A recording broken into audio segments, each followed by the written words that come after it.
우리가 고린도전서 2장 7절의 말씀을 보게 되면 이 말씀은 마지막 이방인들이 나오기까지는 2000년 전에 지금 우리가 듣고 있는 사도행전의 십자가의 도가 전해졌다가 다시 AD 한 300년경에 천주교 출현을 통하여 약 2000년 동안은 그냥 이 비밀 가운데 있는 하나님의 지혜, 결국 하나님의 지혜는 복음 그리스도입니다. 이 그리스도의 복음을 감추었던 거예요. 그래서 이걸 감추어 놨다가 여러분과 우리의 영광을 위하여 이제 만세전에 미리 정하신 건데, 이 영광은 결국은 하늘의 미리 땅에 떨어져 죽어서 이제 미리 보리가 되니, 다시 말하면 예수가 이제 그리스도가 된 완전 다른 세계를 통하여 우리에게 정한 내용이었어요. 그리고 이제 8절에 이 세계는 이 세상의 어떤 철학, 학문, 최고의 어떤 교회가 크고 아무리 많이 배웠다 할지라도, 아무리 교회가 크다 할지라도 이 지혜, 다시 말하면 그리스도라는 이 지혜는 이 시대의 관원은 하나도 알지 못하고 알 수가 없다는 거예요. 결국 이 비밀한 것을 이제 여러분과 우리 가운데 드러낸 고린도전서 2장 10절이 말하는 것처럼 이것은 하나님의 영으로 이것을 우리에게 보였다는 겁니다. 이게 이제 성령으로 지금 이렇게 돼 있는, 이건 번역이 잘못된 거예요. 이미 헬라어를 보더라도, 또 우리가 이 영어 어떤 킹제임스를 보더라도, 어떤 곳에 가더라도 이것은 홀리 스피릿이 아니고 더 스피릿으로 이렇게 명예가 되어 있죠. 그래서 영으로 이제 이걸 우리에게 보여야 돼요. 왜냐하면 요한복음 4장은 23절을 통하여 우리 가운데 언젠가는 이 말씀을 깨닫는 참 예배가 올 것이다. 결국 이 참 예배는 아까 말씀처럼 초대교회에 우리 주님이 왔던 이 내용이 참 예배예요. 결국 예수가 뭐고 그리스도가 뭐다, 이걸 통하여 이 안에 복음의 내용물로 우리가 이제 구원을 받게 되는 이 내용인데, 이것이 바로 감추어졌다가 24절에 보니까 하나님은 영이었다. 이게 성령이 아니고 이제 그리스도의 영과 성령의 차이점을 우리는 다 배웠잖아요. 그래서 그리스도의 영으로 예배하는 자가 정말 신령과 진정한 예배가 될 것이다. 그렇다면 그리스도의 영과 이 성령의 구분점을 모른다면 이 하나님의 영으로 예배하는 것이 아닌 거예요. 그래서 홀리 스피릿이라는 이 성령과 더 스피릿이라는 그리스도의 영을 이제 아는 자들이 고전 2장 10절이 말하는 것처럼 그 영을 통하여 하나님의 깊은 것, 정말 마지막 하나님의 가장 깊은 것을 우리가 이제 알게 된다는 얘기예요. 깨닫게 되죠. 그래서 이걸 깨달은 자들이 나와서 13절에, 고전 2장 13절에 우리가 이것을 말한다 하면서 이건 사람의 지혜에 가르친 말이 아니라는 거예요. 그러니까 여러분이 이 복음을 듣고 깨달았다면 저로부터 가르침을 받은 게 아니고 그냥 생명이 전이 된 거예요. 예. 생명이 전이 되는 거하고 가르침의 세계하고는 완전 다른 세계예요. 그래서 이 복음이라는 것은 하나님의 지혜, 결국 그리스도의 복음이라는 것은 이건 가르침의 말로는 되지 않아요. 오직 그 생명의 전이가 돼야 되는데, 생명이 전이가 되려면 이 영의 이 복음이 있어야 되고, 영이라는 그리스도가 이 말씀을 통하여 우리 가운데 드러나서 그거를 듣는 사람이 믿는 것은 가르침이 아니라 이제 생명의 전이라고 얘기하는 겁니다. 그래서 이 복음은 결단코 이건 사람의 지혜로 가르칠 수가 없어요. 어떤 지식으로 교회에 큰 걸로 많이 배워서 금식하고 기도해서 이건 안 되는 거예요. 이거는 금식하든 안 하든 큰 교회든 작은 교회든 단 하나의 조건은 바로 이 하나님의 지혜인 그리스도의 영을 가진 사람만 이것을 생명으로 그냥 전해주면, 듣는 사람이 이제 생명을 받으면 가르친 게 아니고 그게 생명이 전이가 된 거다 말이에요. 왜? 생명은 생명으로만 이렇게 전이가 되지 가르침으로는 안 돼요. 예.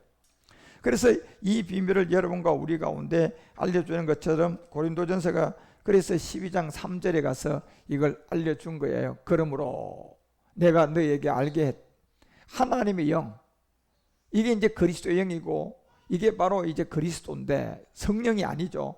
그래서 하나님의 영으로 말하는 자는 결국은 이게 가르침이 안 돼요. 하나님의 영으로 누가 이 성경을 말하고 성경을 가르치는데 하나님의 영을 가진 자가 하면 이건 가르친 게 아니고 생명이 계속 전이가 되는 거예요.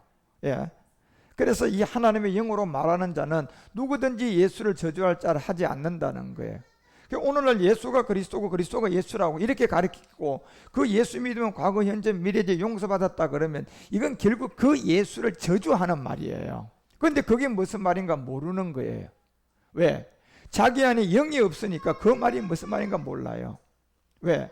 아까 고린도전서가 말한 것처럼 이건 영으로 우리에게 보였기 때문에 영을 통하여서 생명이 전이 되는 거예요.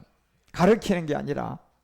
그래서 하나님의 영으로 말을 해야 되고 이게 그리스도의 영을 가진 자가 성경을 통하여 말을 하면 이제 하나님의 깊은 곳을 우리가 통달하게 되고 알게 되고 깨닫게 돼서 결국 예수를 주라고 할 수가 있다는 겁니다. 예, 예수가 주라는 것은 저 주는 영을 말하는 거예요. 또 예수님은 뭡니까? 예수님을 가지고 우리가 하나님 아들이라고 성경이 왜 하지 말라고 하느냐 하면요, 육신이라는 몸을 가지고 있는 인자이기 때문에 하나님이지만 말을 하면 안 돼요. 예, 이게 법칙이라니까 여러분. 하나님의 아들이지만 육신을 갖고 있는 이 예수를 가지고 하나님의 아들이라고 말하면 이게 불법이 되어버린다니까. 예. 그래서 이 예수가 하나님의 아들이라고 증명을 하려고 그러면 뭘 가지고 해야 되냐면 그리스도라는 이 말씀을 가지고 그리스도가 하나님의 아들이라는 것을 전제해서 예수가 그리스도라는 것을 증거해야 돼요. 그런데 이 내용물이 없는 가운데 예수님이 하나님의 아들이라든가 이렇게 하면 이건 불법이 돼서 그건 예수님을 저주한 게 돼버려요. 오늘날 많은 사람들이 이 세계의 영적 비밀을 알지 못하고 있으니까 성경의 이 사복음서의 기사와 이적이라는 이런 내용도 이해를 못해요. 이게 그래서 기사와 이적 가운데 초자연적인 기사와 이적은 마귀도 하는 건데 주님이 우리에게 기사와 이적은 초자연적인 것이 아니라 요나의 표적이었거든요. 예. 그러면 초자연적인 기사와 이적과 요나의 표적이 자 어느 게 더 대단한 기사와 이적이냐? 결국 요나의 표적은 초자연적 자연적의 기적이에요. 그래서 이 요나의 표적의 기사와 이적을 알려면 내가 그리스도라는 영이 있어야 되고, 그리고 이것을 누군가가 내가 전혀 모르는 가운데 있다면 누군가가 그리스도 영을 가진 자가 나한테 오도록 하나님이 인도해 줘야 돼요. 뭐 인터넷을 통하여 듣게 하든지 어떤 교회로 인도해 줘서 그 사람을 일단 만나게 해야 돼요. 나한테는 그 생명이 없으니까요. 그리고 이 생명은 전의를 받아야 되지 가르치면 안 되는 거잖아요. 그렇다면 이 가르치면 안 되는 이 세계는 전의가 돼야 된다면 그 생명을 만나야 돼요. 그렇죠? 고추를 심으려면 고추씨를 안 만나면 절대로 고추가 안 되는 거예요. 그런데 여러분 그냥 그거보다 고추씨보다 더한 수박씨가 나와가지고 막 가르침을 통하여 고추씨를 주려고 하면 되겠습니까요? 이거는 안 되는 거라니까 여러분. 그건 가르침으로 안 되는 거예요. 생명은 전이가 돼야 된다니까. 그냥 그렇다면 생명이 전이가 되려고 그러면 이 수박씨 가지고는 안 되고 고추가 전이 되려면 뭔 씨가 있어야 돼요? 고추씨가 있어야 되는 거라니까. 다시 말하면 이 생명이 전이가 되려고 그러면 어떤 뭐 대단한 큰 교회 많이 배워온 거 온 거 이런 게 필요한 게 아니라 뭡니까요? 그리스도의 영을 가지고 그리스도의 영이 가진 자가 있어야만이 이걸 전이시켜 줄 수가 있다니까요. 그래서 사도 바울이 이 세계를 다 깨닫고 자기가 최고의 학문을 가졌던 가브리엘의 이 최고의 학문이라든가 학식이라든가 철학이라든가 신학이라든가 이 자기가 배웠던 뭐 교리라든가 모든 걸 전부 다 버리게 된 거예요. 다 쓸데없는 거라는 걸 알게 된 거예요. 왜? 그 세계는 자기가 가지고 강단에서 하면 그게 생명과 전이가 돼요. 가르침이 돼요. 가르침이 되면 가르치는 것은 사람들을 생명으로 인도해 갈까요? 마지막을 사망을 시킬까요? 그건 마지막 사망을 시키고 가는 거예요. 그 얼마나 많은 목회자들이 이 생명을 전이를 하지 못하고 교회만 덩그라미 그냥 풍선에 바람 들어가 가지고 그 안에는요 그 죽을 보기는 그냥 풍선이 이만해 가지고 뭐가 있는 것 같은데 그 안에 실제로 들어가 보면요, 뭐가 있어요? 흑풍밖에 없는 거예요, 여러분요. 그분이 엄청난 큰 교회를 해놓은 풍선 같은 어떤 뭐 10만 명 교회, 50만 명 교회를 한들 그분이 지금까지 50년 동안 가르쳤던 모든 것은 생명의 전일까요? 자기 자신의 가르침일까요? 그건 자기 자신의 가르침이에요. 예. 그래서 자기 자신의 가르침이다 보니까 성경에서 짜집기를 해가지고 뭐 오중복음 축복이 나오고 그냥 4차원의 세계가 성경을 짜집기 해서 나온 거예요. 그거는요. 예.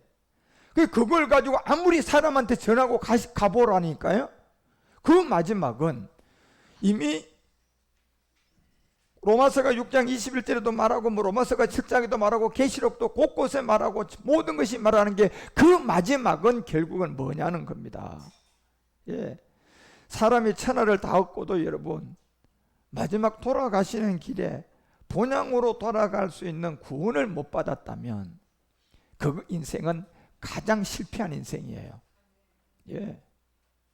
너희가 그 일을 부끄러워해야 될 터인데, 여러분 복음이라는 것은요, 어떤 사람이 어떤 가르침, 어떤 사람이 어떤 그 체험을 통하여 자기 체험을 그냥 가르치는 게 보통 이 모두가 복음을 안 만난 사람들이에요. 그래서 자기 체험을 거기다 얹어서 가르치는 이것은 생명의 전이는 절대로 될 수가 없어요. 자기가 생명의 전이를 시키려면 자기가 잘못 가져 있는 씨가 바뀌어져야 돼요.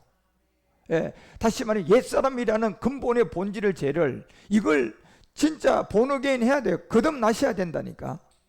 예, 그런데 거듭나는 것은 여러분 영으로 나야지 거듭남이라고 하고 성령으로 난 것은 이건 다 다른 성령과 귀신의 영이에요. 그것들은. 그 거듭남이라는 것은 내가 없었던 영을 받아야 되는 거예요. 예, 영이 그냥 있다가 마귀에게 속아서 죽은 것이 그냥 영이 또 하나님을 통하여 이 영을 다시 죽은 영을 살리는 게 아니에요. 예, 영이 어떻게 죽을 수가 있습니까요? 하나님은 영인데. 그러면 첫사람 아담이 어떻게 죽었냔 말이에요. 영이 없으니까 죽을 수가 있었던 거예요. 그게 바로 생혼의 비밀이었는데 그 생혼이 육체가 돼서 이제 그곳에 복음을 듣고 생명이 전이가 되는 생명을 만났는데 보니 이거는 가르침이 아니라 내가 안으로 들어오는 생명에 내가 그대로 전이를 받은 건데 그 전이를 받은 게 이쪽에 있는 전이가 된 게 똑같은 생명을 가져야 돼요. 예. 그래서 그게 바로 영이라고 하는 거고 그것이 바로 그리스도라고 하는 거예요. 오늘날 예수와 그리스도라는 이 세계가 명확하게 하나이면서도 구별이 안 되면 이 뜻을 모르면 우리는 이 복음을 못 받아요. 거듭난 것도 아니에요. 그 사람은요. 그러니까 네가 그때 뭘 얻었다고 그렇게 열매를 맺었다고 할 수가 있겠느냐. 그리고 이제는 그 일을 부끄러워할 때가 온 거예요. 왜요? 아니 돌아가시고 보니까 이거 다 자기 자신으로 봐서 자기 영광 다 받아버렸고 자기가 큰교하는 그런 소리를 듣고 최고의 세계적인 목사라는 소리 듣고 다 영광 다 취하고 갔는데 보니 뭐가 있냔 말이에요. 지금요. 뭐가 있습니까 지금요 그 자리에. 예. 그 마지막은 결국은 이 사망으로 갔던 계시록 20장 14절이 말하는 것처럼 누구나 할 것 없이 본질상 이 진노의 자녀인 옛사람이 있는데 이게 둘째 사망을 안 당하냐 말이에요. 그러니까 내가 옛사람을 그리스도를 만나가지고 해결된 정표를 가지고 인생을 우리는 마감해야 돼요. 예, 이게 이 증거가 없다면 그 인생은 다 실패라는 거예요. 그래서 이 세계의 말씀을 여러분과 우리에게 알려주고 깨닫게 해주고 이런 것들을 여러분과 우리 가운데 전할 수 있는 것은 그 생명의 실상에 뭐가 있어야 되느냐. 실제 생명에 가진 자의 실상이 있어야만이 이것은 가능한 일이에요. 그래서 이거는 생명이 생명으로 가니까 가르친 게 아니고 그곳에 생명이 가면 이 생명이 또 그 사람을 통하여 또 생명이 전이가 됩니다. 이건 가르치는 게 아니다 말이에요. 그래서 갈라디아서가 1장 12절에 사도 바울이 얘기했던 것처럼 바울이 이걸 깨닫고 우리에게 알리는 게 이거였잖아요. 아, 내가 이건 사람에게 받는 것이 아니었구나. 그러니까 자기 자신이 이 복음을 알기 전에는 사람한테 무수하게 서성을 두고 많이 배웠어요, 안 배웠어요? 최고의 학문을 배우고 최고의 서성을 두고 최고의 로마 시민권을 두고 최고의 그냥 성경 박사가 됐는데 보니 생명의 전의를 받고 보니까 그 생명이라는 전의는 배우는 게 아니고 주님을 만나고 보니 그리스도를 만나고 전의를 딱 받고 보니까 자기가 지금까지 추구했던 모든 게 다 헛것이었잖아요. 그걸 다 배설물로 여기고 이거는 사람에게서 받는 것도 아니다. 왜? 가르침이 아니고 생명의 전이기 때문에 얘기하는 거예요. 이거 배운 것도 아니라는 거예요. 오직 예수 그리스도의 계시였다. 계시가 뭐가 계시냐? 여러분들이 이 성경 말씀이, 제가 오늘 이제 수강성 나인성 가부의 이 비밀을 마지막 할 건데, 이 내용을 여러분들에게 이렇게 몰랐던 내용이 있단 말이에요. 그게 여러분들이 그리스도의 영으로 여러분이 많이 자라지 않았기 때문에. 그렇지만 저는 오랫동안 내가 이제 복음을 알고 있는 가운데 이 내용을 제가 본 것을 여러분에게 이제 이렇게 말하는 것은 이건 가르침이 아니고 생명을 내가 알리는 거단 말이에요. 그러면 여러분이 그걸 믿음으로 받으면 그게 계시예요. 그러니까 계시는 뭐가 계십니까? 말씀이 몰랐던 것이 내가 이제 믿어지는데, 믿어진 이거는 생명으로 나한테 들어오는 게 계시단 말이에요. 그래서 이 생명으로 계시가 돼서 여러분에게 오는 것은 여러분에게 달려있는 게 아니라 이거를 소리를 내고 전하는 사람에게 따라서 여러분이 생명이 전이가 되는 계시가 되고, 전하는 사람이 이 복음이 없는 가운데 있다면 가르침이 되는 거예요. 그러니까 여러분이 가르침을 받게 되면 그 사람에게 추종자가 되고 그 사람에게 엘리에셀이 됩니다. 그러니까 그 사람이 여러분을 그냥 나중에는 여러분의 혼을 그냥 움직여가지고 그냥 맘대로 종부리듯이 할 수가 있는 거예요. 그건 여러분이 그 사람에게 뭐 받은 거예요? 가르침이에요, 가르침. 그렇지만 제가 여러분에게 전하는 것은 제가 아무리 여러분에게 가르치는 게 아니겠고 제가 생명을 전이하는 거기 때문에 여러분은 저에게 절대로 엘리에셀이 안 돼요. 여러분들이 이거 생명 전이를 받으면 받을수록 여러분은 여러분 안에 있는 또 생명이 또 다른 사람에게 전이가 돼 나간다니까요.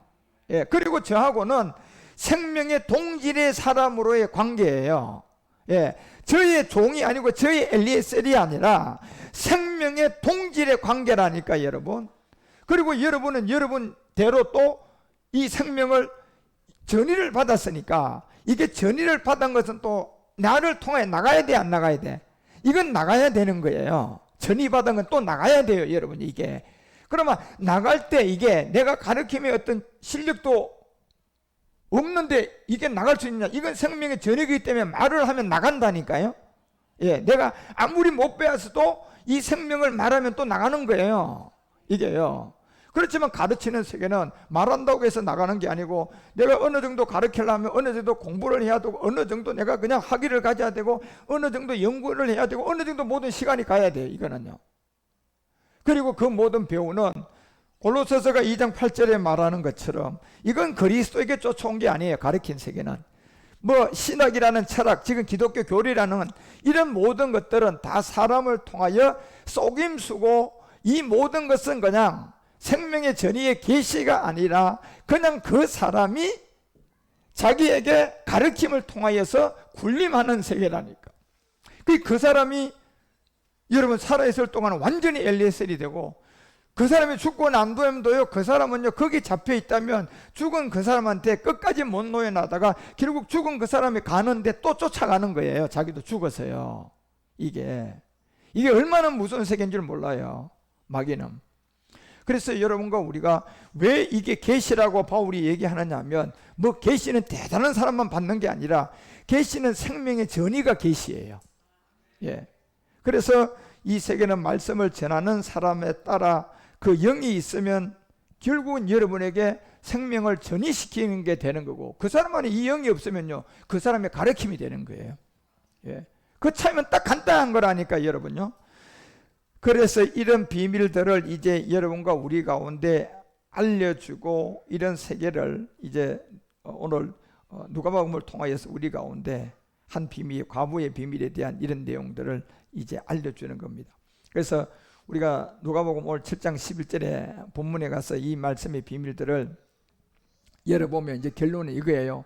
나인이라는 성으로 가는 마지막 말세 때 이방인들에게 이 복음이 나오는데 그때 제자와 허다한 무리들이 동행한 이 말일에 이제 마지막 구원을 받을 수 있도록 그 기회를 주는 시간들이에요. 그래 이것이 요엘서도 2장을 통하여 28절에 이 나인성으로 들어갈 이 제자 허다한 무리들이 그때 내가 이 신을 만민에게 부어주겠다는 겁니다. 다시 말하면 이제 2000년 전에 육신으로 예수로 왔다가 부활해서 보여준 게 아니고 바로 이제 신으로 온다는 거예요. 신은 곧 영을 말하는데 이 영이 그리스도의 영이에요. 이 영이 만민에게 부어줄 거라는 겁니다. 이게 사도행전 2장 17절에 이 베드로가 이제 이 복음을 깨닫고 자기 때가 아님을 알고 이제 말세 때를 위해서 기록을 합니다. 그래서 이 말세 때 내가 내 영으로 모든 육체에게 부어줄 것이다.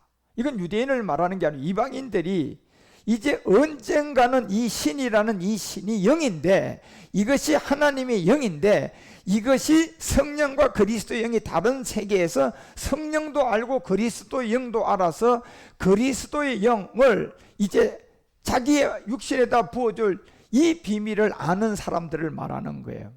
그런데 이게 유대인이 아니고 이방인들이잖아요. 그래서 18절에 그때 내가 영으로 남종과 여종들에게 부어줄 것이다. 이것이 요엘서가 2장 28절에 말했던 것처럼 이 내용이에요. 마지막 내 신을 만민에게 부어줄 것이다. 그때 자녀들은 장래일을 말할 것이다. 그리고 29절에 그때 내가 또 신을 남종과 여종에게 부어준다 그러잖아요. 그런데 이 신이 뭐라는 겁니까 지금요? 그리스도의 영이에요. 그러니까 그리스도의 영은 곧 하나님은 영인데 이 영을 우리 가운데 바로 받을 수가 없어요.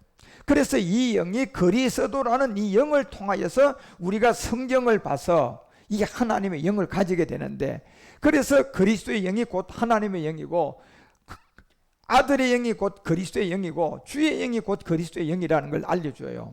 그리고 이걸 이제 우리 가운데 믿고 깨달을 수 있도록 도와주는 성령이 있는데 이건 홀리 스피릿이라고 하는 거예요. 예. 그래서 이 영적 세계의 비밀을 여러분과 우리에게 알려주고 깨닫게 해주는 이와 같은 모든 것들이 누가복음은 2장 이제 그 12절을 통하여 성문에 가까이 갈 때 사람들이 한 죽은 자를 메고 나왔단 말이에요. 이미 죽은 자예요.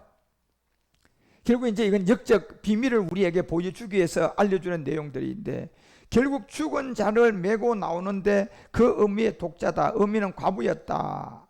그래서 마지막 이 독자 우리가 요한복음 1장 14절에 보면요. 말씀이 육신으로 온 분은 예수님이에요. 예. 말씀이 육신이 되어 우리 가운데 왔는데 보니 이분은 예수님인데 이 예수님의 그 영광을 보니 뭐였습니까? 결국 하나님 미리 뭐가 되는 영광이야? 보리가 돼서 우리가 그리스도가 되는 이 영광이단 말이에요. 그리고 이제 그것을 보니 아버지의 독생자의 영광이 있는데 그래서 예수님이 우리 가운데 나타난 이것은 은혜라 그러고 그 다음에 독생자의 영광은 진리예요. 그 독생자의 영광은 이제 아버지 세계에서 마지막 지금 우리가 부일세바에서 듣는 말씀의 세계고 결국 여기에 말씀이 육신으로 온 우리 주님의 영광은 은혜예요. 은혜. 이 은혜와 선물이 결국 옛사람으로부터 구원을 받고 이제 아버지로부터 독생자의 영광이 나오는데 이건 진리라는 겁니다. 그래서 18절에 이 진리는 본래 하나님을 본 사람은 아무도 없는데 이것은 품속에 있는 독생하신 하나님이 뭐 할 것이다. 언젠가 나타난다는 겁니다. 그래서 지금 여러분 우리가 누가복음 7장에 얘기하는 이 나인성 가부의 비밀은 이제 성경은 우리 가운데는 딱 두 가지 내용만 요약을 해서 성경이 다 끝나버려요. 이제는 하나는 뭡니까? 은혜와 선물로 말씀이 육신으로 된 이 예수님은 이미 2000년 전에 그리스도가 되어버렸어요. 감추었어요. 그러다 이게 지금 나왔어요. 이거 나온 부분에는 이제 여기에 보니 독생자의 뭐가 있어요. 이제는 독생자의 영광이 있잖아. 여기에 지금요. 그 독생자의 영광은 그건 아버지로 말미암아 이제 나타난 이 영광인데 언젠간 이 영광을 나타낼 자들이 있는데 보니 그 자들이 누구냐? 이제 말세 때 그리스도를 만난 자들이고 그 자들에게 거기에서 그냥 초대 모양 그냥 초대교회 모양 순교시키고 다 죽게 만들어서 그냥 끝나는 게 아니라 그들이 마지막 독생자의 영광을 실제로 나타낼 거라는 거예요. 실제로 나타낸다는 거예요. 독생자의 영광을. 자, 독생자의 영광이 여러분요 아니 마귀에게 그냥 가시관 쓰이고 독생자의 영광이 막 채찍에 맞고 독생자의 영광이 여러분이 막 뺨을 맞고 춤뱉음을 당하고, 자 그러고 난 다음에 야 이게 독생자의 영광이다. 예? 이게 되는 겁니까? 여기에서 독생자의 영광으로 이걸 바꾸는 게 종교예요. 종교. 이게 이제 기독교라는 종교가 나와서 이제 여기에 교리가 들어간다니까요. 억지로 맞춰 놓는 거예요. 억지로. 야 말씀에 독생자의 영광이라고 했잖아. 그런데 그 다음 부분을 모르니까 가시관을 쓰고 막 채찍에 맞고 한 그 초조한 그 모습을 갖다가 놓고, 예. 그 다음에 거기다 어거지로 교리를 덮어 씌워서 야 이게 무슨 영광이다. 이게 독생자의 영광이라고 그러면서요 하나님의 영광을 다 가려놓은 거예요. 진짜 독생자의 영광은 그런 게 아니라니까 여러분. 예, 이제 독생자의 영광은 그 독자를 통한 의미의 세계에서 마지막 이 과부가 나와서 이 성에 많은 사람이 그와 함께 나올 거라는 겁니다. 이게 독생자의 영광이라니까.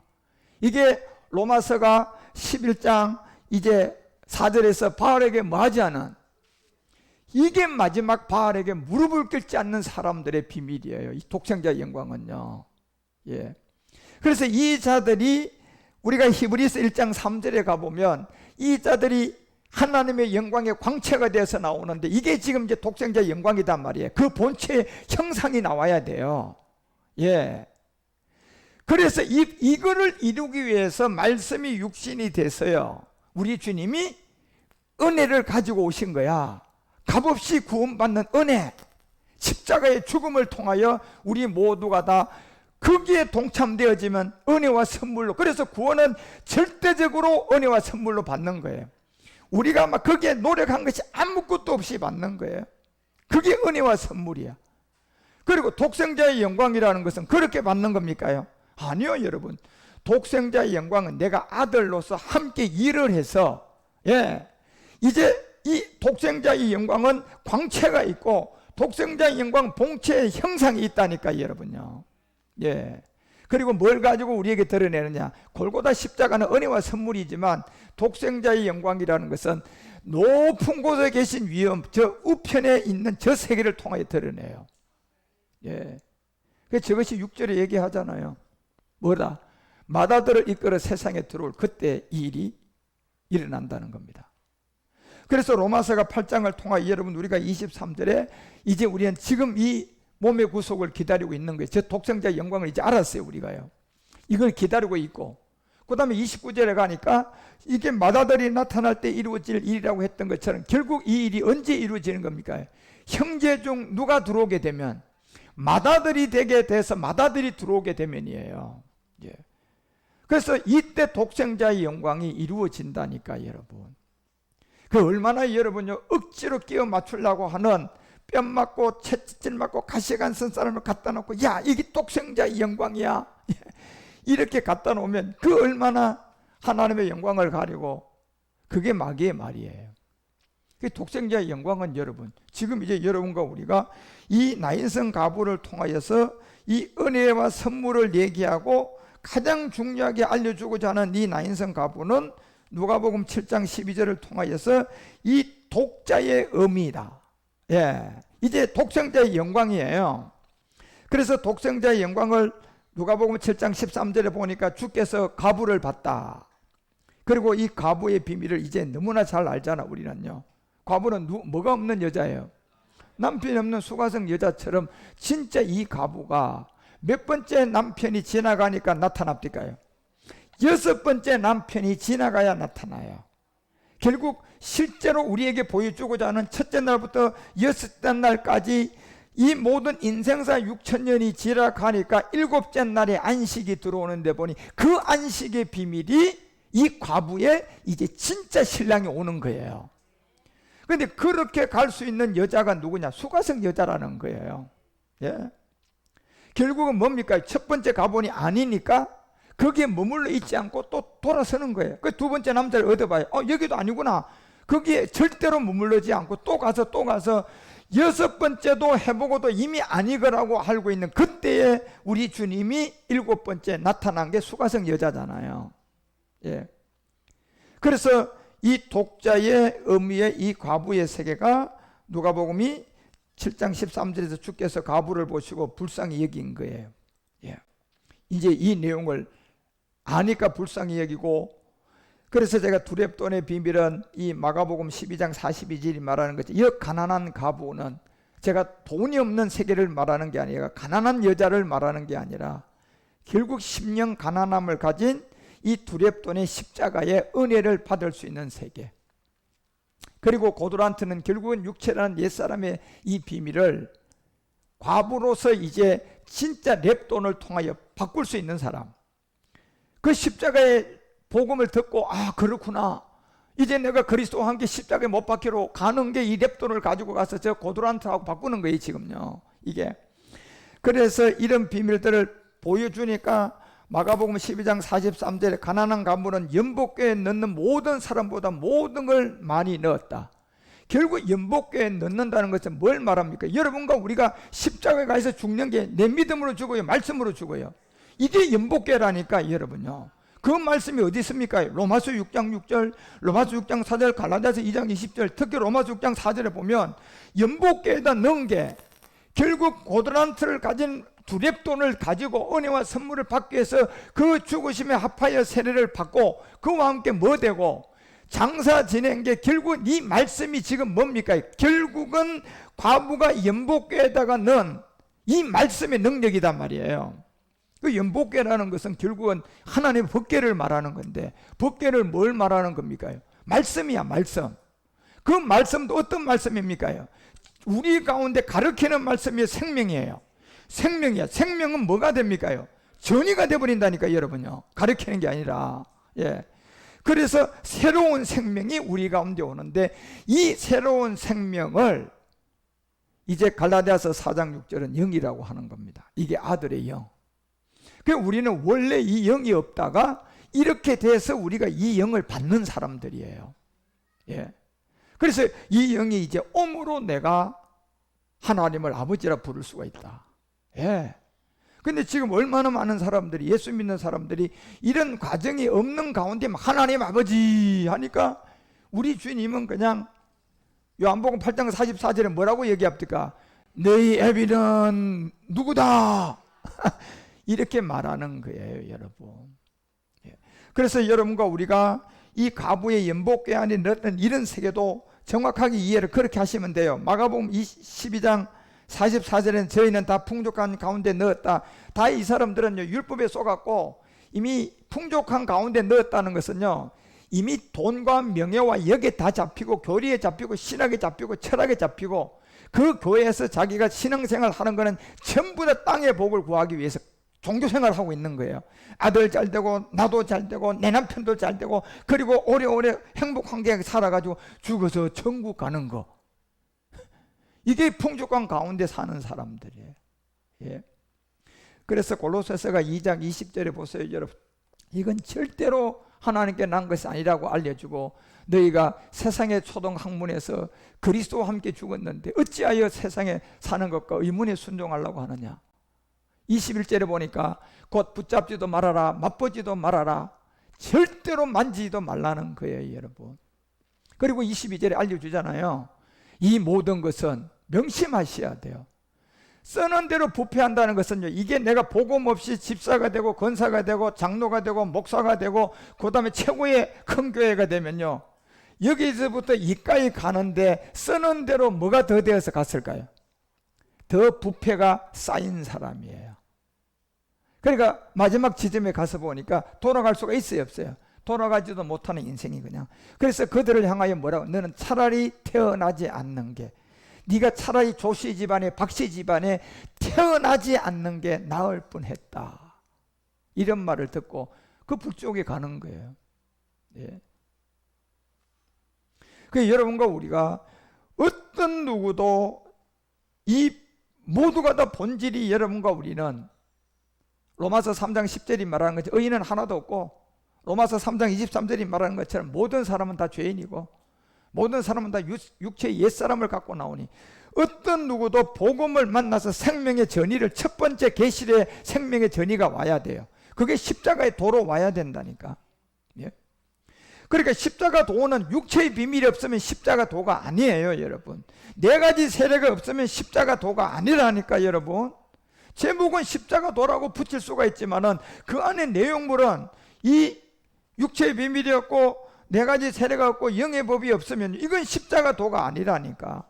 명심하셔야 돼요, 여러분요. 예. 그래서 이런 세계에서 마가복음 12장 44절은 그 과부가 이제 주님 앞에 나와서 마지막 이제 독생자의 영광을 보게 되는데, 그 사람들은, 이 과부는 심령이 가난한 가운데 있었어요. 그리고 자기의 모든 소유를 다, 생활비 전체를 다 넣은 사람이에요.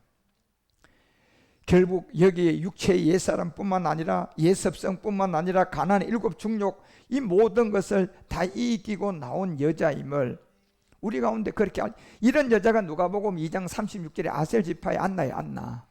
예. 이 여자가 마지막 이제 시므이가 함께 나오는데 딱 두 사람밖에 없잖아. 이제 마지막이 끝날요. 예. 시므이가 부엘세바에 오르고 거기에서 마지막 한 사람을 더 등장시키는데 이것이 아셀 지파의 누굽니까요? 예, 비누엘의 딸 안나예요. 예. 그래서 이 안나를 통하여서 여러분과 우리 가운데 알려주는데, 이것이, 이 안나는 마지막 우리가 계시록 14장 4절에 보게 되면 14만 4천이 입맞은 세계에서의 정말 주인공이에요. 이 여자는 이제 안나인데, 이 안나는 결국은 자기의 마음을 더럽히지 않고 정절을 끝까지 지켰다는 거예요. 그 정절 지키는 거는 간단한 거예요, 여러분. 여러분이 저에부터 이 말씀 십자가의 도를 듣고 정말 여러분이 십자가를 졌다면, 여러분이 그 다음 지금 이제 우리는 독생자의 영광 안에 지금 와 있잖아요. 예, 독생자의 영광이 이제 뭔 걸 알잖아요, 여러분요. 그 영광이 지금 이제 진행으로 지금 계속 우리를 가고 있는 얘기에, 여러분들이 이 말씀을 들으면서 그렇다, 아멘. 그 고린도서가 1장 18절에 말하는 것처럼 아니오가 없이, 야, 그렇구나, 아멘이다. 그냥 이것만 되면 되는 거예요. 아니오가 없으면 된다니까. 그런데 여기 저건 좀 너무 나가는 거 아닌가? 저거는 좀 너무 아직 한 번도 안 들어본 말씀인데 저게 맞을까? 이러면 이건 나는 이미 정절이 이제 이끼가 끼고 거기에 예습성이 들어와서 이제 여러분과 우리를 미혹하는 거예요. 그러니까 그것만 없으면 된다니까. 그래서 계시록의 14장 4절에 그 아셀 지파 안나를 통하여서 이 여자의 비밀을 우리에게 알려주잖아요. 정절을 지키고 어린 양이 어디로 인도하든지 따라가는, 여기 어린 양은 멜기세덱이에요. 그래서 이 아셀 집 안나는 우리가 누가복음 2장 36절을 보니까 안나인데, 이 여자는 늙은 후에 출가한 후에 7해 동안만 남편과 함께 살아요. 91년의 삶 중에, 예, 91년의 이 삶을 살은 이 여자가요, 그렇게 거리던 남편하고는요 7년밖에 못 삽니다. 이 비밀이 뭘까요, 여러분? 예, 이걸 이제 우리 가운데 알려주는 거예요. 90일에서 여러분 7 빼봐. 그게 얼마 나와? 예? 90일에서 7 빼보라니까. 예? 그럼요, 84의 비밀이 나오잖아, 그게. 그래서 84년의 가부 여자 중에 여자가 이제 7째 날에 실상입니다. 이것도 이제 여러분이 좀 요번에 우리 제주도에서 하는 이제 이 삼손 얘기, 이 마지막 4번째 단계까지 가는 드릴라까지 이해하면 조금씩 이제 알게 되겠지. 그래서 누가복음 2장 37절에 과부가 된 지 84년이었다. 이걸 알려주잖아요. 예, 과부가 되니까 7년밖에 못 살았는 거예요. 그런데 이 신랑이 지금 어디 있습니까? 이게 보좌의 멜기세덱이에요. 예. 그리고 나머지 84년은 마음을, 정죄를 지키고 흔들림 없이, 예, 그 완전한 신랑을 기다린 비밀이다 말이야, 이게요. 그래서 그 세계가 이제 실제로 그 여인에게 올 때가 있는데, 그것이 오늘 이 수가성 여자예요. 그리고 이것이 또 나인성 여자단 말이에요. 그래서 성전을 떠나지 않고 주야로 금식하며 기도했다. 금식은 밥 안 먹는 걸 말하는 게 아니고요, 진짜 영적 금식은 여러분이 이제 초보 단계의 말씀, 그리고 율법의 말씀, 복음이 아닌 말씀, 이건 다 끊은 사람이 돼야 돼요. 예, 이 말씀을 다 끊고 이제 무슨 말씀만 먹는 거야? 지금 아셀지파 안나를 통하여 이제 84년 동안 내가 내 정죄를 지켜야 돼, 안 지켜야 돼? 진짜 신랑은 이제 7년 살은 이 신랑은 지금 어디에 있어요? 보좌에 완성해가지고 이제 곧 이제 우리를 뭐 하려고 하고 있습니까? 데리러 오려고 하고 있잖아요. 여태 내 84날은 이 세계에 흔들림이 있어야 돼요? 그냥 정죄를 지켜야 돼? 정죄를 지키는 여자가 돼야 돼요. 그 시간만 이제 남아요. 그래서 거기에 최고의 정답은 뭐 하면 정죄를 지킬 수 있다? 금식. 금식 잘하면 된다는 거야. 그럼 금식이 뭡니까 지금요? 밥 안 먹은 겁니까? 밥 잘 잡수시라니까. 똥 되는 건데 그 뭔 의미가 있습니까? 그 금식 한다고. 먹으면 똥 되는데. 예. 먹어도 똥이 안 되는 것 같으면 여러분 금식하면 효과가 있겠지. 그런데 이게 금식하면 효과가 있는 금식이 하나 있잖아. 그래서 마태복음 4장 4절에 우리 주님이 말씀하잖아요. 예수께서 대답하여 가라사대 사람이 떡으로만 살 것이 아니다. 하나님 입에서 나오는 무슨 말씀? 멜기세덱의 모든 말씀으로 살아라는 겁니다. 그러면 여기에 금식이라는 전제가 있어야 돼요. 여기에 관계되지 않은 모든 것은 나는 지금부터 이제 먹는다 안 먹는다, 듣는다 안 듣는다, 안 듣는다고 이게 결심하고 들으라는 거예요. 그게 금식이에요 여러분. 예. 그것만 하면 된다는. 그러면 84년 네가 잘 정죄를 지킬 수가 있을 것이다. 그리고 네 남편이 지금 이제 함께 살았던 7일 안에 이 보좌의 세계에 완성된 이분이 84년 너 정죄를 지키고 기다렸던 너에게 이제 뭐하러 온다? 데리러 온다는 거잖아요 이게. 그래서 이 비밀을 여러분과 우리 가운데 누가복음은 오늘 7장 14절을 통하여 알려주는 거예요. 이제 가까이 왔습니다. 그렇게 정죄를 지킨 자들이 가까이 왔는데 그 관에 손을 댔단 말이에요. 지금 이미 죽은 사람이야. 자, 이 세계를 왜 보여주느냐 하면요, 여러분 우리는 결단코 이 복음이 저 관은 이제 저 자리에만 지나가면 땅에다 묻어져 버려요. 결국 땅으로 돌아가기 전에, 다시 말하면 여러분과 우리가 죽으면 다 태우든지 뭐 갖다가 땅에다 묻든지 전부 다 그 자체가 이제 이 흙으로 만든 이 몸은 아무리 내가 예수 잘 믿고 그냥 착하게 살아도 저 나라에 갈 수 있어 없어? 주님이 보내줘도 갈 수 있어 없어? 아니 보내줘도 가서 못 산다니까 여러분. 이 몸 가지고는 여러분. 예. 그러니 저 관을 됐다는 얘기는 결국은 이미 죽어 있는 마지막 능선의 지점에서 이제 구원을 받게 되는 게 나오는데, 저 관이 우리 주님 못 만나서요 그냥 땅에다 묻어지면 저 관에 있는 사람이 살아날까요? 구원 받을 수 있을까요? 못 받습니다 여러분. 그러니까 저 관을 통하여 이제 우리 가운데 알려주는 것은 이제 이 마지막 여러분과 우리가 가야 될 이 비밀 안에 저 관은 죽기 전에 반드시 우리가 구원을 받아야 돼요. 죽기 전에 흙으로 돌아가기 전에 구원을 받아야 된다니까. 구원이 그 베드로전서 1장 19절에 보면 뭐가 구원받아요? 이게 받습니까요? 생혼이 받습니까? 혼이 받습니까? 결국 혼이 구원을 받아야 돼요. 예. 그러면 이 혼의 구원은 누구를 만나야 됩니까? 결국 1장 9절에 말했던 것처럼 베드로전서 그리스도의 보배로운 피로 우리가 구원을 받는데, 역시 영혼이 아니고 저 혼의 구원을 받으면 영혼의 목자인 그리스도를 만나는 거예요. 예. 혼을 구원을 받아야 영혼의 목자를 만난다니까요. 예. 그래서 이 왜 누가복음의 7장 14절에 관에다가 손을 댔느냐 하면, 자 이게 곧 이제 땅으로 묻어져야 안 묻어져? 묻어지기 전에 이 구원이 있어야 된다니까. 이 얘기는 여러분과 우리가 죽기 전에 구원이 돼야 돼요. 그러면 죽기 전에 뭐가 구원이 돼야 됩니까? 결국 옛사람이라는 이 세계를 깨달아서 내가 그리스도를 만나서 말씀이 육신이 된 이 그리스도를 만나서 은혜와 선물로 받고, 이제 여러분이 지금 저와 같이 가고 있으니까 이제 독생자의 영광으로 가는 거예요. 예. 멜기세덱이 마지막 다시 올 때 그 영광으로 가야 되는데, 이 사람들은 그 과정을 가는데 그들이 제일 먼저 그 관에 손을 댄 그 비밀이었다. 그래서 관에다가 손을 대니까 이제 육체의 비밀을 우리에게 알려주고, 그 육체의 비밀을 통하여서 예수께서 가라사대 청년아 이제 세웠더니 이제 내가 내게 말하는다.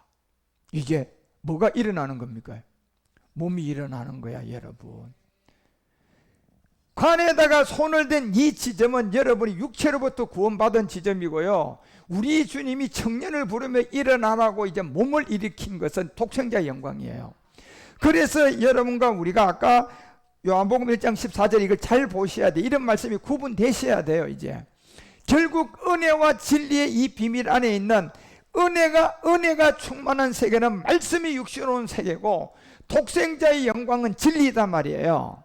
그 이것이 18절에 가보니까 결국 품속에서 온 이 말씀이 있는데, 이 말씀이 나올 때는 이것은 누구의 영광이다? 이건 독생자의 영광이라는 거예요. 그래서 누가복음이 7장 14절에 여러분은 이 두 눈에서 정말 중요한 얘기를 볼 줄 알아야 돼요. 관에 손을 댄 것은 육체의 비밀이에요. 결국 구원을 받은 여기에. 그런데 이제 그걸 끝나고 나니까 음성을 들려줘 가지고 청년을 뭐 해야 됩니까? 구원이에요. 몸을 일으켜야 돼요. 그렇죠. 그래서 요한복음 6장 여러분 39절 40절 막 곳곳에 여러분과 우리 가운데 마지막 저 일으키는 몸이 독생자의 영광이에요. 무슨 몸입니까? 부활의 몸이야. 저걸 무슨 몸이라고 해? 그래서 나를 보내신 이의 뜻을 행하라 합니다 하면서 우리 주님이 다시 살리는 것인데, 지금 살리려고 그러면 반드시 먼저 저 관이 가는 곳에 주님의 손을 통하여 은혜와 선물을 먼저 받아야 돼, 안 받아야 돼? 받아야만이 이제 그 다음 청년아 일어나라는 독생자의 영광이라니까. 그래서 40절에 알려주잖아요. 내 아버지의 뜻은 아들을 보고 믿는 자들인데, 지금 여러분과 우리가 이제 아들을 보고 믿는 자들이잖아요. 뭘 믿는 겁니까? 내가 아들임을 믿잖아요. 예. 예수가 하나님의 아들입니다. 할렐루야, 구원했습니다. 이게 아니라 이제 내가 아들인 걸 믿잖아요, 여러분. 그래, 내가 아들이란 걸 믿는다는 것은 독생자의 영광을 말하는 건데, 이걸 믿는 자는 영생을 얻을 것이다. 이것이 마지막 날 내가 뭐 한다? 지금 누가복음이 7장 14절에 청년아. 그래서 이게 요한복음 11장에도 나사로를 통하여서도 실제로 보여줘요, 안 보여줘요? 무덤에 들어가가 일주일이 돼가 다 썩었는데도 뭐 합니까요? 나사로야. 자, 이거는 은혜의 선물이 독생자 영광이에요. 독생자 영광이라니까, 여러분요. 예. 그래서 거기에 손을 대니 일어나라 하니까 15절에 바로 죽었던 자가 뭐 했다? 일어났다. 예. 이게 이제 여러분과 우리가 빌립보서 3장 21절에 보니까 뭐가 무된 과정입니까? 낮은 몸이 뭐예요? 영광의 몸으로. 예. 그래서 이 마태복음도 26장을 통하여 여러분 우리가 52절에 보면, 마태복음 26장 그 52절 같은데도 역시 27장 마태복음 27장 52절에 보면 여기에도 무덤이 열려요, 안 열려요? 그러니까 뭐가 일어납니까? 이 몸의 비밀이라니까, 여러분. 그런데 이 몸이 우리 주님의 몸에 많은 몸이에요. 많은 몸이 일어나. 그러면 저 부활은 지금 누구를 말하는 겁니까? 아들 독생자 영광을 말하는 거예요, 여러분. 자, 여러분이 성경이라는 게 정말 놀라운 게 뭐가 있느냐 하면요, 여러분과 우리가 이 말씀이라는 것을, 제가 전하는 것은 제가 가르치는 게 아니라고 하잖아요. 가르치는 게 아닌 것은 생명이 뭐가 돼요? 전이가 되기 때문에 여러분이 어렵지만 이 말씀이 깨달아져서 여러분이 믿게 되게 되면요, 이거는 그 다음부터 이 말씀이 나를 살리는 거예요. 예, 내가 어떤 다른 걸 할 필요가 없어요. 왜? 이 말씀은 살았고 운동력이 있기 때문에 그렇단 말이에요. 자, 그렇지 않는 사람으로부터 배워서 가르치는 말씀은요, 내한테 들어오고 난 다음에 그 다음 내가 또 그것을 활용을 하고 내가 노력을 하고 내가 또 그것을 더 어떻게 잘 되려고 어떤 액션을 취해야만이 가능한 겁니다. 예. 그래서 그 세계는 하면 할수록 내가 잘 될 것 같은데, 지금은 잘 되다가 어느 지점까지도 이게 계속 잘 되는 줄 알았는데 길이 잘못된 거면 더 들어가 봤더니 여기에 것도 다 잃고 여기서 몽땅 다 잃어버려요. 그런 것처럼 그 차이가, 여러분과 우리는 제가 전하는 이 말씀은 이 단계까지만 여러분을 제가 인도해 가는 거예요. 그러니까 그런 진리를 여러분이 믿기만 하고 그 말씀을 가져 있으면 그때부터는 여러분이 가는 게 아니에요. 이 세계는. 이 세계는 뭐가 여러분을 데리고 갑니까? 말씀이 가는 거고, 이거는 생명의 전이라고 하는 말씀이고, 이게 진리고 그리스도의 복음이고, 그렇지 않은 사람에게 가르친 것은 내가 깨달아서 맞네 하고 믿었는데 내 안에 왔어요. 그 다음 그 말씀이 나를 인도해 가게 내가 또 그것을 액션을 취해야 됩니까? 내가 또 액션을 취해 가야 돼요. 예, 내가 액션을 취해 가야 된다니까. 그러면 그것이 결국은 그 사람의 사상이 들어왔고, 그 사람의 생각이 들어왔고, 그 사람이 어떤 가르치는 이 LS에 돼가는 그런 세계가 들어왔기 때문에 결국 깨끗해야 잘 갖자 그 사람의 한 중간 지점까지 가서 함께 망하는 거예요. 그런데 여러분과 우리는 이 진리라는 건, 이 말씀이라는 것은 여러분이 오면 중간까지 갔다 망하는 게 아니고, 우리 주님은 당신의 몸과 우리가 똑같이 만들어줍니다. 하나가 되게 만들어줘요. 그러니까 여러분은 이 말씀을 자꾸 들어서 여러분들이 하나라도 진리로 그대로 여러분들이 이해하셔야 돼. 그래서 성도의 몸들이 많이 일어나는 이 비밀을 알려주고, 누가복음 7장 15절에 죽었던 자가 일어나서 앉았다. 그리고 뭐도 한다. 말도 한다 그러잖아요, 여러분. 그리고 예수께서 그를 이제 음미에게 줬다. 이게 이제 요한복음 17장 17절을 통하여서 이 지점, 예수님이 그 음미에게 줬다는 것은 결국 이 의미가 무슨 영광까지 봤습니까? 독생자의 영광을 본 거예요. 예. 이제 영과 몸이 이것을 진리라고 하는데, 이 진리는 독생자의 영광이고, 말씀이 육신이 된 이 세계는 은혜와 선물이었죠. 그죠? 그런데 이 세계에 뭐가 따라 붙었어요? 독생자의 영광이 따라 붙었잖아요. 그렇죠? 그래서 독생자의 영광은 참하늘을 통하여 우리 가운데 멜기세덱으로 와야 되는 거고, 은혜와 선물은 예수 그리스도를 통하여서 십자가의 죽음을 통하여 오는 거야. 그런데 이 세계가 두 가지의 내용으로 분류되어 있다가 결국 한 생명 안에서 언젠가 나인성으로 가는 이 가부가 나오면 한 생명 안에서 이 모든 것이 뭐가 될까요? 완성되고 하나가 되는 거예요. 이걸 진리라고 하는 거야. 그래서 이 진리가 거룩하게 하옵소서, 이 아버지의 말씀으로 그렇게 이제 나아지게 될 것이다. 그래서 이것을 야고보서는 1장 17절을 통해 이 말씀이 다 빛들의 자녀들에게만 옵니다. 이제 모든 은사는 온전한 선물들이 다 위로부터 빛들의 아버지께로 내려온다.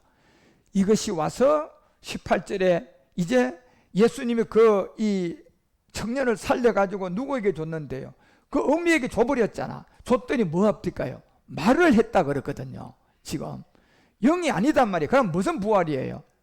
몸 부활이잖아요, 여러분. 아니 저도 지금 내가 뭐가 있으니까 여러분에게 말을 할 수 있어. 그런데 몸이 없는 가운데 제가 여러분에게 소리 낼 수 있어요? 그건 절대로 안 되는 거예요.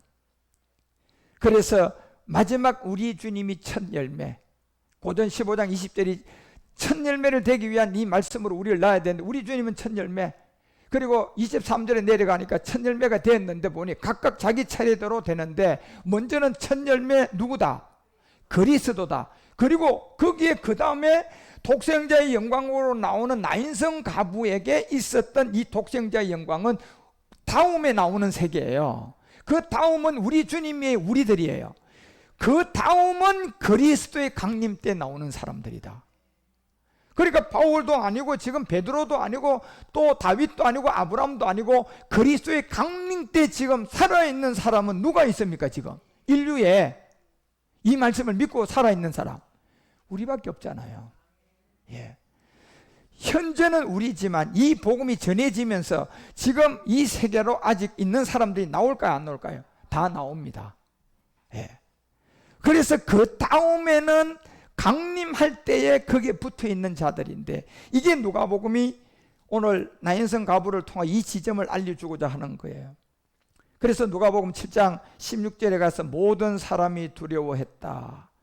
하나님께 영광을 돌려 가로되 큰 선지자가 우리 가운데 일어나셨다 하고, 또 하나님께서 자기 백성을 돌아보셨다 하더라.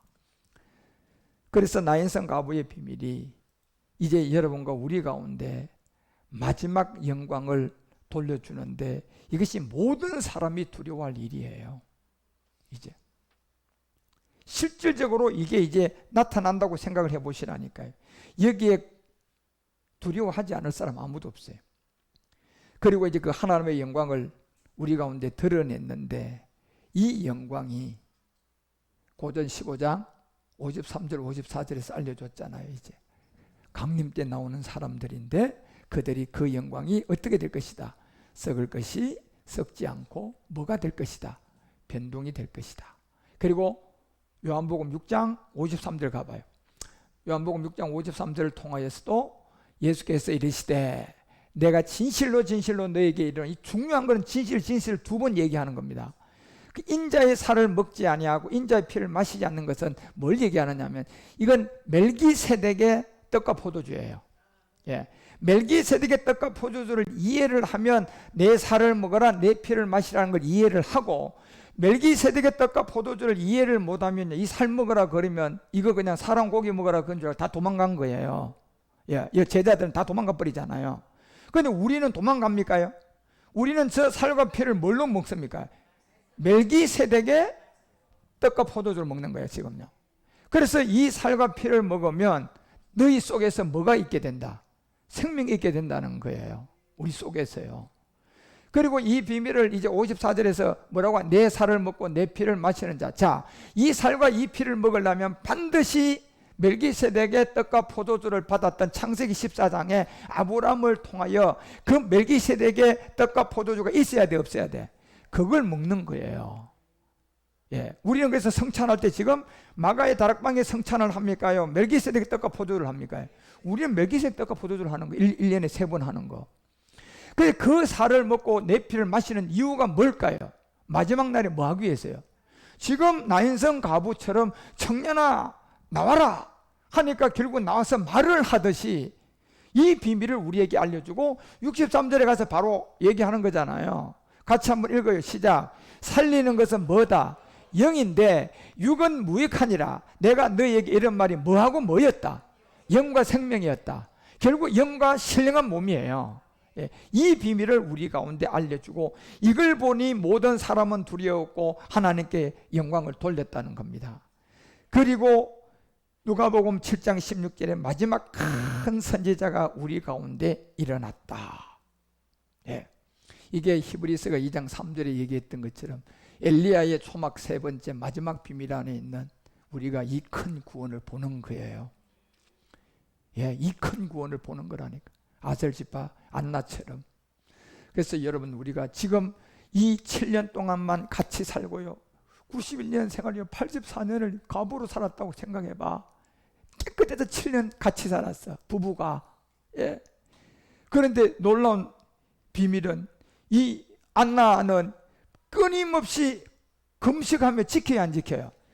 같이 지켜서 이제 참하늘에서 아버지와 하나가 된 이 칠의 세계, 그것이 이제 땅에서 영광을 봐야 돼 안 봐야 돼? 칠이라는 것은 땅의 영광의 최고잖아요.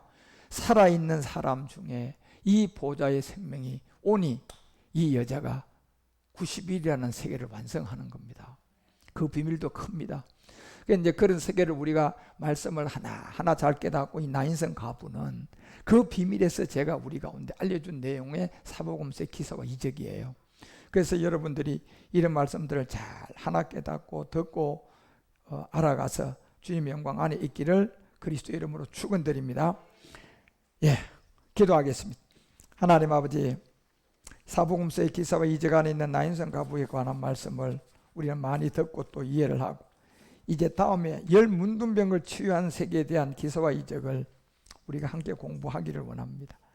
하나하나 이런 말씀을 들어가며 영적 분별력을 가지게 하시고 은혜와 선물인 말씀의 육신이 된 예수 그리스도를 깨닫게 하시고 이제 독생자의 영광이 우리에게 나타났는데 이 독생자의 영광이 무엇임을 구분하고 나인성 가부가 주님을 만난 최종 목적은 바로 독생자의 영광이었음을 알게 하시고 우리 또한 독생자의 영광을 보는 이 아셀지파 안나처럼 7년 동안만 남편과 살고 84년을 과부로 살아가고 있습니다. 아버지, 이 안에 금식하고 정말 날마다 말씀을 듣고 그 말씀으로 정죄를 지켜 이제 주님이 오늘 나인성 이 과부의 관을 손을 대고 그를 구원시키고 다시 청년을 불러내서 말을 했던 것처럼 우리 또한 마지막 이 독생자의 영광도 제사장으로 온영으로 받을 수 있도록 우리 믿음을 지키게 하시고, 이러한 말씀들을 내가 생명의 전이자가 되게 하여 주시고, 그 생명을 내 마음의 믿음으로 말씀이 모든 것을 인도해가는 복 있는 사람이 되게 하옵소서. 모든 것이 저절로 되어가는 제사장임을 확신하게 도와주시고, 담대함을 버리지 않고 끝까지 이 말씀을 쫓아 주님 저 모리아까지 우리 모두가 함께 가게 하여 주옵소서. 귀한 물질 드린 모든 손들, 이 어렵고 힘든 여정 안에 내가 제사장으로서 엘사보나 바네아로서 아직도 돌아와야 할 많은 무리들을 위하여 이제 헌물로 드립니다. 아버지, 11조가 되어서 헌물로 드리고, 이제 제사장이 되어서 성교 예물을 드리고 감사 예물을 드린 모든 손길들 위해 은혜를 더하시고, 나인성 가부의 독생자의 영광을 성취하는 제사장들이 다 되게 하옵소서. 다시 오실 멜기세덱 주 예수 그리스도의 이름으로 축복하고 봉헌기도 드리옵나이다.